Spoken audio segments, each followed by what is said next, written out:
Assalamualaikum warahmatullahi wabarakatuh. Salam bahagia dan sehat selalu. Bapak Ibu calon guru penggerak di seluruh tanah air, perkenalkan saya Suparna, calon guru penggerak Angkatan 4 Kabupaten Magetan. Izinkanlah saya berbagi pengalaman tentang modul 1.4 tentang budaya positif kepada rekan-rekan kami sejawat. Bagaimana aksi nyata yang akan kami lakukan? Kita tonton video berikut. Assalamualaikum warahmatullahi wabarakatuh. Yang kami hormati Bapak Edi Margono selaku Kepala Sekolah SDN Bogor Kecamatan Baras Kabupaten Magetan, Bapak Ibu guru keluarga besar SDN Bogor yang berbahagia, izinkanlah saya menyampaikan aksi nyata kami untuk berbagi pada materi modul 1.4 tentang budaya positif. Dalam hal ini kami untuk memenuhi tugas selaku guru penggerak Angkatan keempat Kabupaten Magetan. Bapak Ibu yang saya hormati, langsung saja apa yang kami sampaikan nanti mudah-mudahan bermanfaat bagi teman-teman khususnya, kemudian secara garis besar juga bermanfaat bagi anak didik dan sekolah kita. Bapak Ibu yang saya hormati, tentang aksi nyata yang kami lakukan di sekolah kami kemarin, di beberapa video sudah kami unggah di dalam YouTube, dan ini merupakan aksi nyata kami yang terakhir untuk modul 1.4. Kami mengambil judul aksi nyata budaya positif dalam rangka menumbuhkan karakter anak. Ada beberapa garis besar yang perlu Bapak Ibu pahami tentang budaya positif. Yang pertama Bapak Ibu adalah kita harus mulai merubah paradigma. Yang mana paradigma ini pengertiannya adalah bahwa mindset kita dari awal sebagai guru, yang mana biasanya kita harus merubah anak itu menjadi seperti kita, tetapi mindset kita sekarang kita rubah. Bagaimana kita memahami anak. Jadi kita memahami anak apa yang dibutuhkan, seperti itu. Kemudian yang kedua adalah tentang konsep disiplin dan motivasi. Ini nanti kita bagaimana penerapan disiplin kita kepada anak didik kita.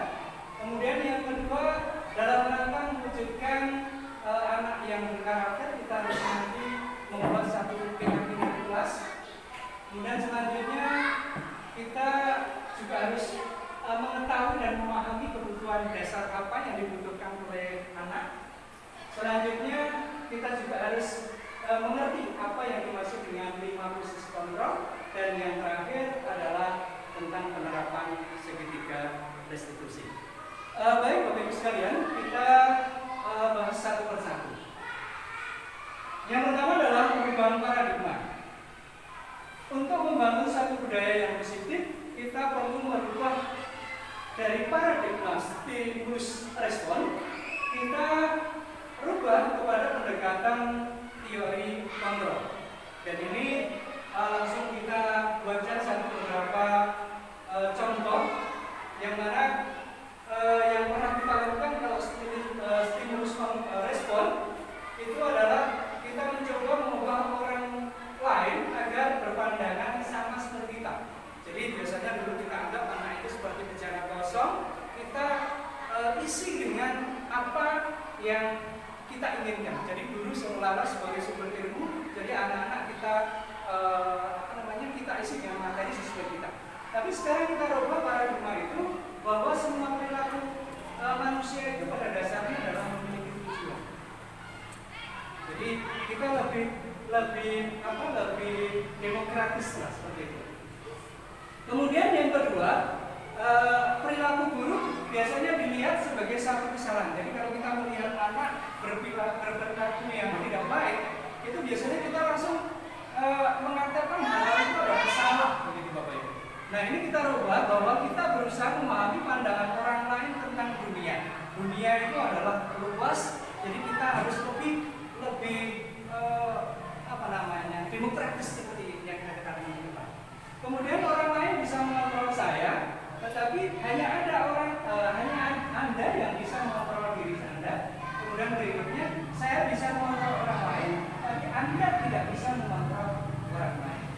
Inilah beberapa paradigma yang segera kita rubah terkait dengan penanaman karakter kepada anak. Selanjutnya Bapak Ibu, konsep disiplin dan motivasi.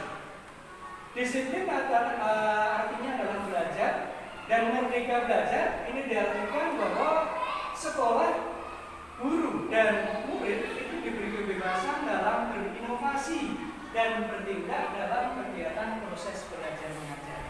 Jadi sekarang ini sudah tidak asing lagi istilah tentang merdeka belajar Bapak Ibu.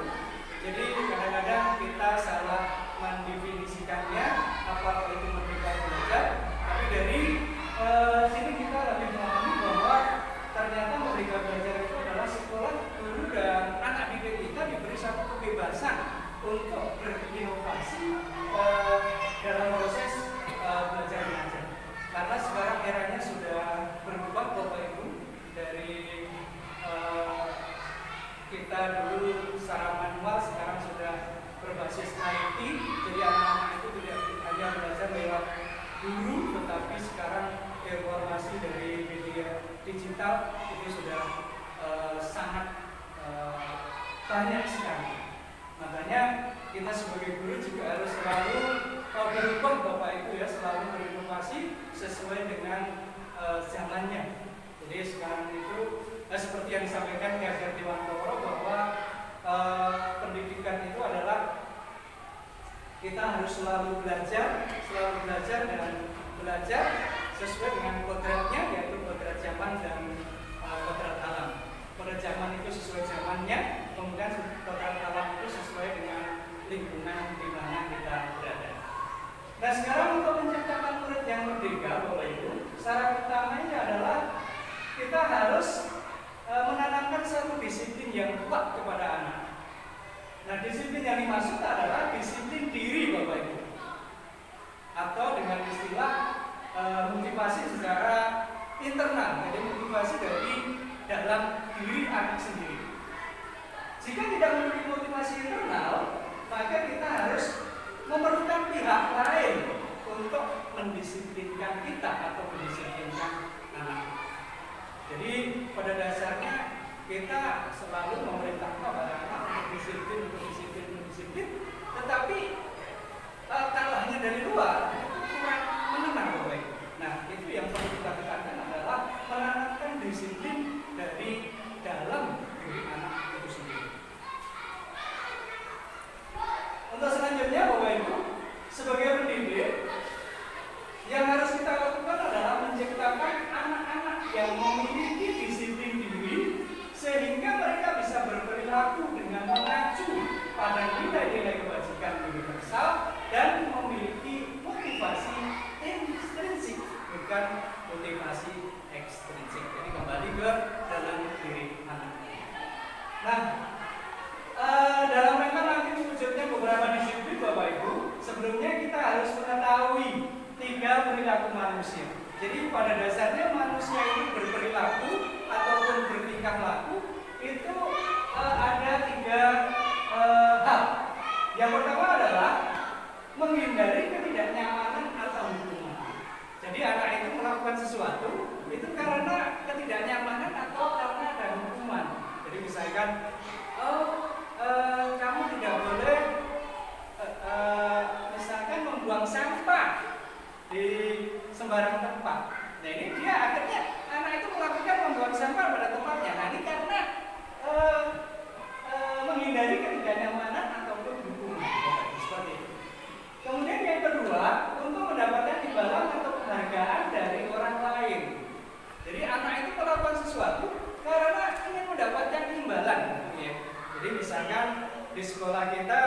supaya anak-anak itu mendapatkan nilai yang bagus, mendapatkan nilai yang baik, kalian harus belajar yang tekun, harus mengerjakan tugas dari Bapak Ibu. Nah, itulah yang disebut dengan pendapatan imbalan atau penghargaan dari orang lain. Kemudian perilaku yang ketiga adalah untuk menjadi orang yang mereka inginkan dan menghargai diri dengan nilai-nilai yang mereka percaya. Jadi anak-anak ini kalau memang sudah mempunyai satu keinginan, misalkan saya ingin menjadi anak yang paling pandai di kelas itu, maka dia pasti berperilaku ingin belajar yang tekun, ingin mengerjakan pekerjaan yang diberikan oleh Bapak Ibu guru seperti itu, karena dia berperilaku ingin menjadi orang yang mereka inginkan. Itulah Bapak Ibu 3 perilaku manusia. Selanjutnya tentang keyakinan kelas. Nah ini keyakinan kelas adalah nilai-nilai kebajikan atau prinsip-prinsip universal yang disepakati bersama secara universal, lepas dari latar belakang suku, negara, bahasa, ataupun agama. Suatu keyakinan kelas akan lebih termotivasi atau lebih memotivasi seorang dari dalam atau memotivasi secara intrinsik.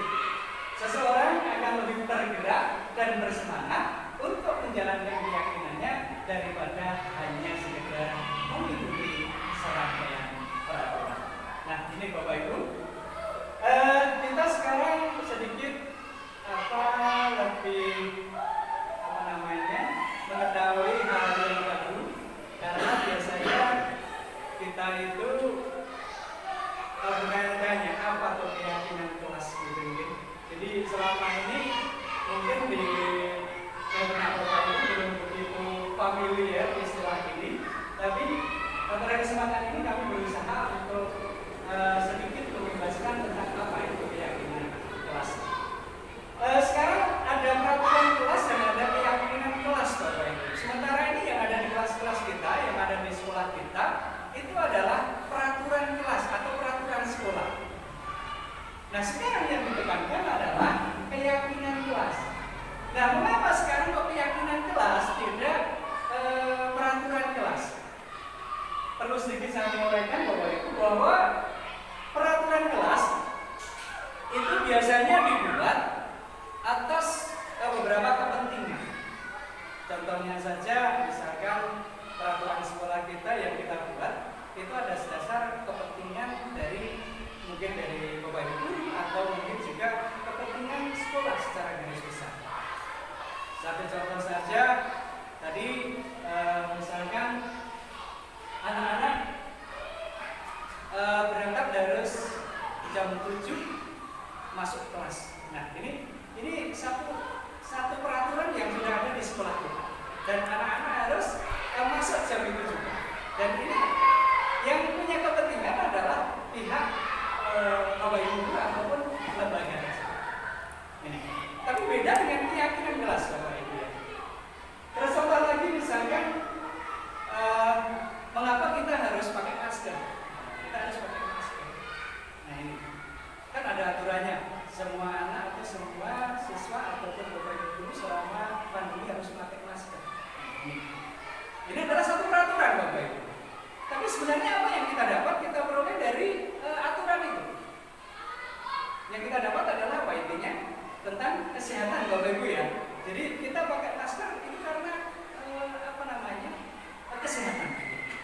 Kemudian mungkin juga di jalanan ada aturan kalau kita naik sepeda motor adalah harus pakai helm.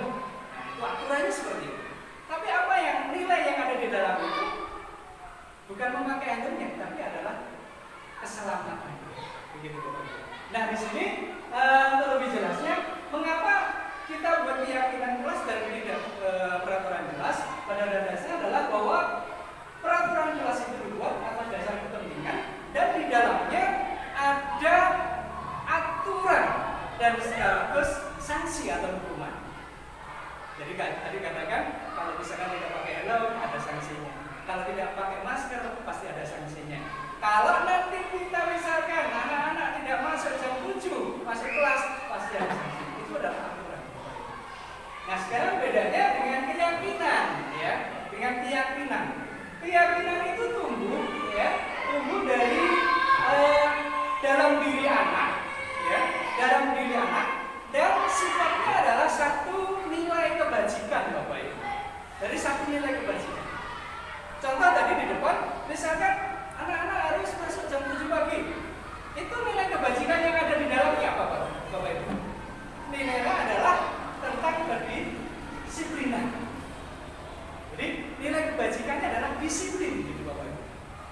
Kemudian misalkan anak-anak dilarang membuang sampah sembarangan. Nah, nilai kebajikannya apa? Di dalamnya adalah kebersihan. Jadi keyakinannya kita kebersihan. Seperti tadi anak-anak harus pakai masker. Nilai kebajikannya adalah tentang kesehatan. Terus anak-anak harus misalkan di kelas harus bersih, jadi harus membuang aturannya adalah dilarang membuang sampah. Itu adalah beberapa contoh dari kebajikan dan keyakinan kelas ataupun kebajikan. Nah, nanti kalau kita membuat satu keyakinan kelas itu tidak usah terlalu banyak. Jadi misalkan anak-anak silakan untuk menyampaikan anak-anak ini kelas kita itu seperti apa. Itu aja. Kelas seperti apa yang anak-anak ingin impikan? Apa kelas yang bersih? Apa kelas yang disiplin? Atau kelas yang sehat? Ataupun mungkin kelas yang saling menghormati? Jadi kadang-kadang di kelas kan banyak anak-anak yang kadang-kadang sering mengolok-olok temannya, apalagi dengan kata-kata menyinggung orang tua dan sebagainya. Nah, itu sangat tidak diperkenankan. Dan ini tidak usah kita tuangkan dalam satu peraturan, tapi kita tuangkan dalam satu keyakinan kelas. Dan insya Allah di kemarin kami sudah membuat satu keyakinan kelas, dan nanti Bapak Ibu bisa membuatnya sesuai dengan kondisi kelas masing-masing seperti yang anak-anak inginkan. Kita lanjutkan Bapak Ibu. Nah, inilah satu proses pembentukan keyakinan kelas. Jadi keyakinan kelas itu bersifat abstrak Bapak Ibu. Tapi kalau peraturan itu bersifat lebih rinci dan konkret, gitu ya. Seperti tadi misalkan sekolah kita ingin sekolah yang bersih, yang tenang, yang aman, gitu. Nah, ini lebih abstrak, gitu. Kemudian keyakinan kelas berupa pernyataan universal. Kemudian pernyataan keyakinan kelas senantiasa dibuat dalam bentuk positif. Jadi keyakinan kelas sebenarnya tidak terlalu banyak sehingga mudah diingat dan dipahami oleh semua warga kelas. Kemudian keyakinan kelas sebaiknya sesuatu yang dapat diterapkan di lingkungan tersebut. Jadi kalau membuat keyakinan kelas ya harus disesuaikan dengan kondisi kelas. Kemudian semua warga kelas sebenarnya ikut kontribusi Bapak Ibu. Jadi yang membuat harus memang anak-anak sendiri. Nanti Bapak Ibu guru hanya memfasilitasi saja supaya keyakinan kelas itu bisa terwujud dengan baik. Kemudian yang terakhir, bersedia meninjau kembali keyakinan kelas dari waktu ke waktu, karena setiap waktu itu berubah Bapak Ibu. Jadi keyakinan kelas yang mungkin saat ini sesuai kita terapkan, mungkin untuk kedepannya untuk beberapa bulan ke depan ini kurang sesuai. Jadi ini perlu diikuti kembali. Itulah Bapak Ibu beberapa pembentukan keyakinan kelas, dan nanti Bapak Ibu bisa terapkan di kelasnya masing-masing. Lanjut Bapak Ibu. Nah, yang keempat adalah pemenuhan kebutuhan dasar anak. Sebagai guru, kita harus mengetahui beberapa kebutuhan dasar dari anak Bapak Ibu, karena kita tiap hari di sekolah ini selalu berbenturan dengan kasus-kasus tentang anak didik kita. Nah, sekarang kita coba belajar kebutuhan anak itu apa, supaya kita tahu kalau anak itu misalkan melakukan hal ini, oh anak ini membutuhkan ini, gitu ya. Nah, sekarang yang pertama adalah kebutuhan bertahan hidup atau survival, yaitu kebutuhan yang bersifat bertahan hidup, yaitu tentang kesehatan, rumah, dan makan. Kemudian berikutnya yaitu kebutuhan untuk mencintai dan memiliki. Ini kembali ke nomor 1 Bapak Ibu tentang bertahan hidup. Ini bisa berikan contoh sedikit. Contohnya misalkan anak-anak di kelas Bapak Ibu. Ada yang satu anak misalkan ya memang anak itu berbeda-beda. Kita yakin bahwa anak itu individu yang memiliki kekuatan dan kebutuhan masing-masing, itu harus kita sadari. Ada beberapa atau satu anak saja lah ya, yang mungkin di kelas itu kalau ada temennya yang punya makanan, ya, itu selalu mengambil atau minta. Nah, ini kita tanya anak itu, kalau dia memang minta makanan itu karena lapar, berarti kebutuhan anak tersebut adalah bertahan hidup. Kemudian yang kedua, kebutuhan untuk mencintai dan memiliki, yaitu kebutuhan akan hubungan dan koneksi sosial, kebutuhan untuk memberi dan menerima kasih sayang, dan kebutuhan untuk merasa menjadi bagian dari suatu kelompok. Nah ini biasanya ibu-ibu kalau atau bapak-bapak ada satu murid yang lengket dengan bapak ibu guru ya. Jadi lengket dengan bapak ibu guru, dia manja, dia selalu ingin dekat dengan bapak ibu guru. Ini adalah kebutuhan ingin dicintai. Kemudian selanjutnya kebutuhan ingin berhubungan dengan kekuatan. Nah, untuk mencapai sesuatu atau menjadi kompeten, menjadi terampil, diakui atas prestasi dan keterampilan kita, didengarkan dan memiliki rasa harga diri. Nah, ini biasanya kasus-kasus ini anak-anak yang cenderung boleh dikatakan agak nakal, Bapak Ibu. Misalkan ada anak yang sering berkelahi, kalau anak sering tantang-tantang temannya. Nah, ini biasanya kebutuhan yang dia inginkan adalah kebutuhan kekuatan. Ingin menunjukkan dirinya bahwa dia mempunyai satu power yang tersebut. Lanjut, kebutuhan berikutnya adalah kebutuhan akan kebebasan.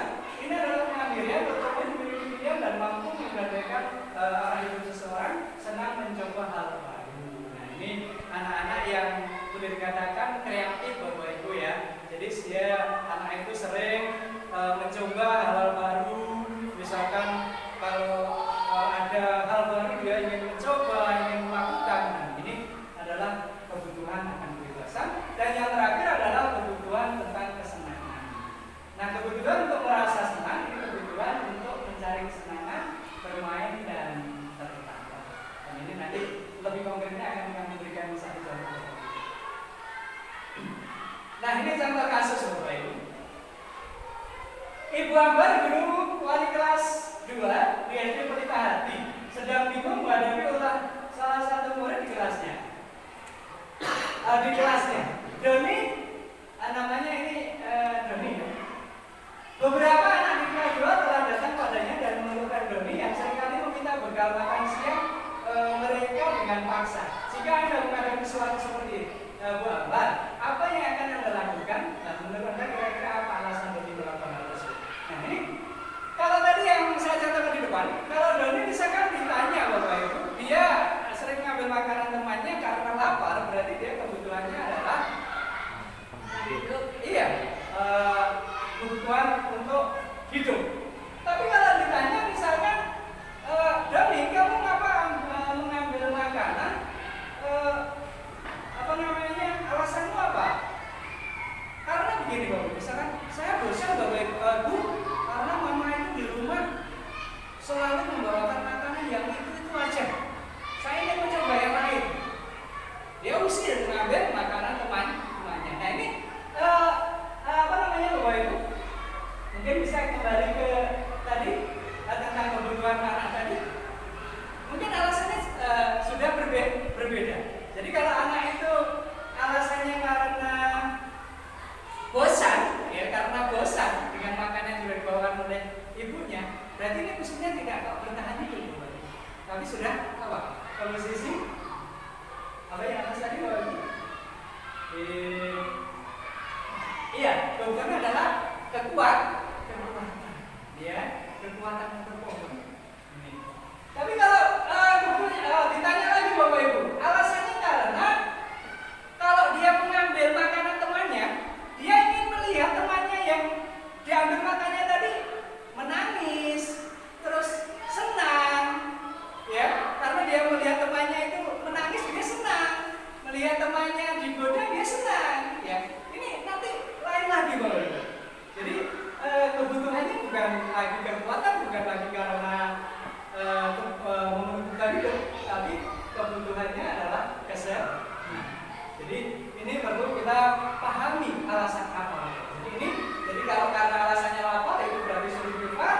kalau karena bosan itu kebebasan, tapi kalau biar orang lain tertawa itu berarti tujuannya adalah kesenangan. Jadi kalau ada anak yang berbuat sesuatu Bapak Ibu yang mungkin kita anggap itu luar biasa ataupun boleh dikatakan kita kebiasaan anak yang nakal, kita berusaha untuk memahami alasan apa yang dia lakukan sehingga anak itu jangan langsung kita menghakimi seperti itu. Nah, selanjutnya adalah 5 posisi kontrol Bapak Ibu. Guru perlu meninjau kembali penerapan disiplin di dalam ruang-ruang kelas kita selama ini. Apakah telah efektif? Apakah berpusat memerdekakan dan memandirikan murid? Dan bagaimana serta mengapa? Nah, 5 posisi kontrol Bapak Ibu. Ini ada 5. Pertama adalah posisi menghukum. Ini adalah seorang pemimpin itu bisa menggunakan hukum fisik maupun verbal. Nah, posisi hukum akan berkata bahwa patuhi peraturan saya, atau awas, atau kamu selalu saja salah, selalu pasti selalu yang terakhir selesai. Dan seperti itu selanjutnya. Jadi intinya Bapak Ibu, kalau Bapak Ibu guru itu posisinya penghukum, misalkan ada anak yang punya kesalahan, langsung menghukum, itu biasanya kata-kata yang digunakan adalah seperti itu. Kemudian posisi yang kedua adalah membuat orang merasa bersalah. Pada posisi ini biasanya guru akan bersuara lebih lembut, kata-kata yang keluar dengan lembut akan seperti misalkan, Ibu sangat kecewa sekali dengan kamu. Berapa kali Bapak harus memberi kamu, misalkan memberi kamu ya seperti itu. Terus gimana coba kalau orang tua kamu tahu kamu berbuat begini. Jadi kalau kita sebagai pembuat orang bersalah itu seolah-olah kita memojokkan anak tapi dengan rasa supaya anak itu bersalah. Posisi yang kedua. Kemudian posisi yang ketiga, monitor Bapak Ibu. Jadi atau mengawasi lah. Pada saat kita mengawasi kita bertanggung jawab atas perilaku orang-orang yang kita awasi. Nah, pertanyaan yang sering dikeluarkan oleh monitor itu adalah kita merujuk pada peraturan. Jadi peraturannya apa yang telah kamu lakukan, sanksi atau konsekuensinya apa. Jadi kalau kita menjumpai anak yang melakukan sesuatu yang salah, jadi pertanyaan yang digunakan nanti apa? Ini apabila kita berposisi sebagai pemonitor. Kemudian apabila berposisi sebagai teman Bapak Ibu, guru pada posisi ini tidak akan menyakiti murid, namun akan tetap berupaya mengontrol murid melalui persuasi, pendekatan. Kemudian posisi teman pada guru bisa negatif atau positif. Nah, mereka akan berkata, begini Bapak Ibu, kalau kita mengatasi kasus seorang anak dengan posisi kita sebagai teman, itu biasanya kata-kata yang kita berikan adalah ayo bantulah demi Bapak ya. Jadi bantulah kamu berbuat yang lebih baik, bantu Bapak. Terus kemudian ayo ingat tidak bantuan Bapak selama ini. Mungkin Bapak Ibu sudah pernah memberikan satu bantuan kepada anak tersebut, dan apabila kita melakukan kesalahan, kita kembali menangani anak tersebut. Kemudian yang terakhir adalah posisi manajer Bapak Ibu. Posisi mentor, di mana guru berbuat sesuatu bersama dengan murid, mempersilahkan murid bertanggung jawab atas perilakunya untuk mendukung murid agar dapat menemukan solusi atau permasalahannya sendiri. Ini posisi manajer. Sudah dijelaskan? Tadi Bapak Ibu. Nah, posisi manajer itu mulai diajak untuk menganalisis kebutuhan dirinya maupun kebutuhan orang lain. Nah, di sini penekanan bukan pada kemampuan membuat konsekuensi, namun dapat berkolaborasi dengan murid bagaimana memperbaiki kesalahan yang ada. Seorang manajer akan berkata, misalkan ada kasus pada anaknya akan berkata, apa yang kita yakini, jadi keyakinan kelas tadi. Kemudian apakah kamu meyakininya? Kemudian jika kamu meyakininya, apakah kamu bersedia memperbaikinya? Jika kamu memperbaiki ini, hal ini menunjukkan apa tentang dirimu, dan yang terakhir, apa rencana kamu untuk memperbaiki hal tersebut. Inilah beberapa contoh pertanyaan yang kita ajukan kepada murid apabila berposisi sebagai manajer Bapak Ibu. Kemudian kita lanjutkan. Dari beberapa posisi kontrol tadi, seorang guru akhir dari 5 posisi kontrol adalah seorang guru harus mencapai posisi manajer, di mana posisi inilah murid dapat menjadi pribadi yang mandiri, merdeka,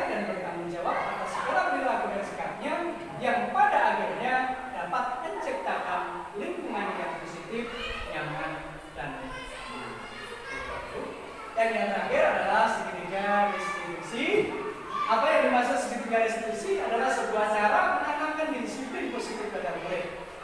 Restitusi dapat diartikan adalah satu proses menciptakan kondisi bagi murid untuk memperbaiki kesalahan mereka sehingga mereka bisa kembali kepada kelompok mereka dengan karakter yang lebih kuat.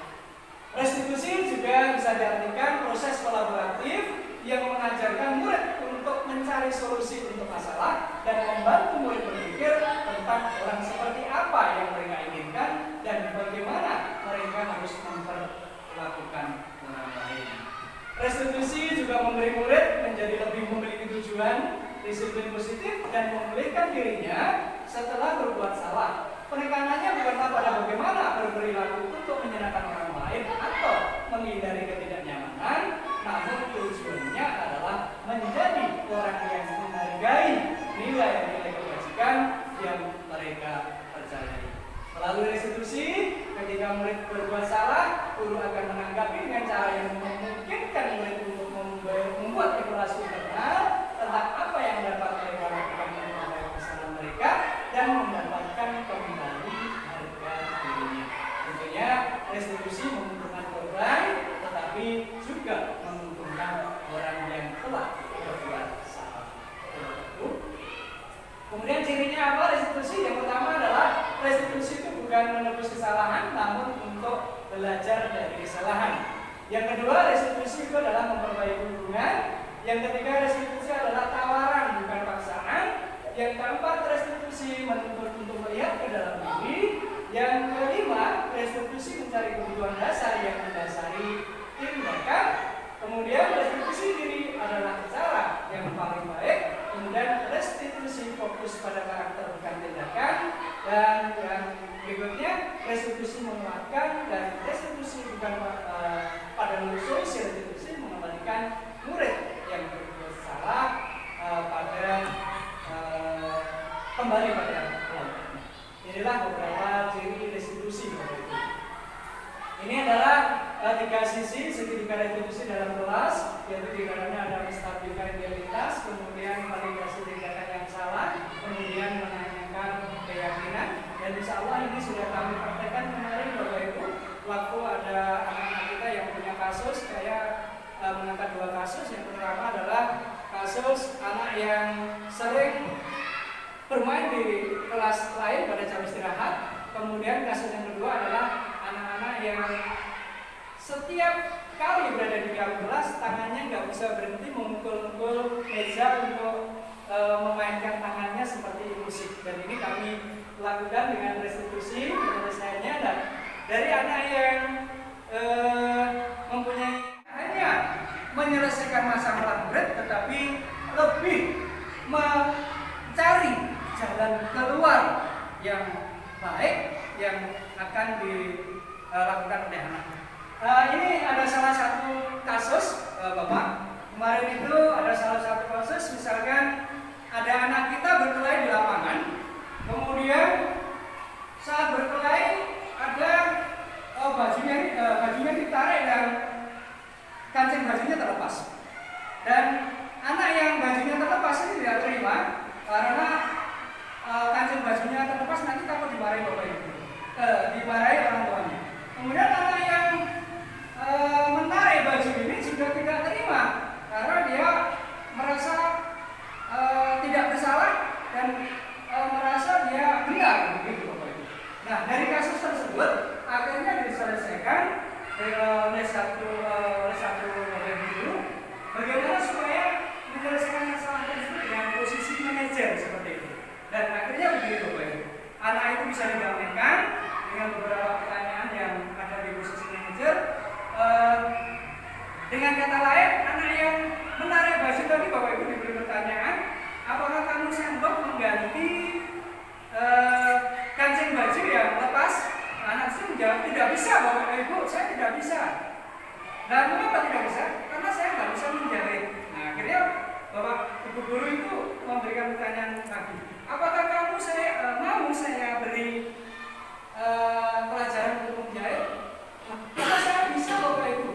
Siapa yang mau mengajari? Saya akan mengajari. Terus anak itu bertanya lagi, apa ada alatnya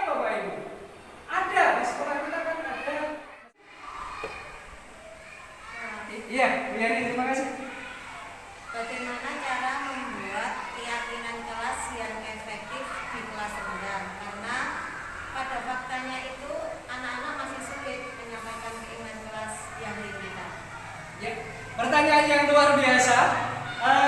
Memang betul Bapak Ibu, faktanya di kelas-kelas rendah itu memang anak-anak kita belum menyampaikan kata-kata dengan bagus, belum bisa merangkai satu kata-kata bagus untuk menyampaikan keinginannya. Ini caranya bagaimana untuk kelas itu supaya bisa terbentuk suatu keyakinan. Nah, tentunya Bapak Ibu guru di kelas rendah ini lebih memahami sekali bagaimana psikologi anak-anak. Nah, ini mungkin ada salah satu trik saja Bapak Ibu. Karena di kelas rendah itu memang belum bisa kalau kita nuliskan, misalkan kita ingin kelas kita yang disiplin Bu, kita ingin kelas kita yang tertib Bu, ingin sekolah kita yang aman, mungkin belum bisa menyampaikan seperti itu. Nanti bisa dipandu oleh ibu guru dengan menampilkan beberapa tulisan, ya tulisan, dan ini mungkin anak-anak bisa disuruh untuk memilih, ya disuruh anak-anak memilih, kemudian nanti pilihan anak-anak yang dipilih ini nanti bisa diperjelas, begitu ya, bisa diperjelas. Kemudian kalau sudah pilihan yang dipilih anak ini bisa nanti ditempelkan di sebuah kertas dan dipajang di kelas dan nanti dijelaskan kepada teman-teman anak-anak yang lain. Ini loh keyakinan kelas kita, kalau disiplin itu kita seperti ini, seperti ini.